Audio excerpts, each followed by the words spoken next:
Matapos ang mahigit 6 na buwang contest, kinoronahan na kanina bilang kauna-unahang gandang Filipina Grand Winner ng Wawa Win ang California-born model na si Michelle Arceo.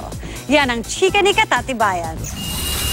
Sa tindig at porma, palaban sa pagandahan at pasiksihan, ang 23 finalists ng Wawa Win Gandang Filipina mula swimsuit hanggang sa evening gown.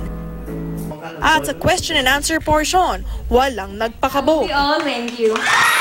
Lalo't kailangan nilang ma-impress sa mga judges na sina Miss Universe Philippines 2014 MJ Lastimosa, GMA Films President Attorney Annette Gozon, GMA First Vice President for Program Management Joey Abacan, at ang tatlong designers na sina Randy Ortiz, JC Buendia at Avel Bacudio. The grand winner, candidate number 8! Sa huli, ang laking California at may taas na 5'8" na si Michelle Arceo ang itinanghal na gandang Filipina Grand Winner. What is the biggest problem our current generation is facing right now? And I said social media, because I really do think it is a very big problem.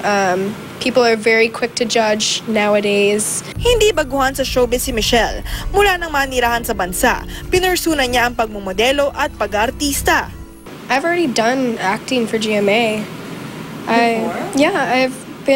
I've guested on Bubble Gang here. I've done tapings for other shows. I get small lines, but it's a start.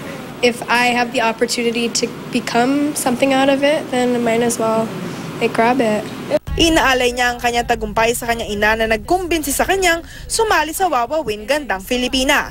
Bukod sa title at crown, kabilang rin sa mga premyo ni Michelle ang kalahating milyong pisong cash prize at kontrata mula sa GMA Artist Center. Gandang Filipina, first runner-up ang taga-Bulacan na si Lady Justerini Santos. Second runner-up naman ang Cebuana beauty na si Camille Canlas. Katatibayan, updated sa Showbiz Happenings.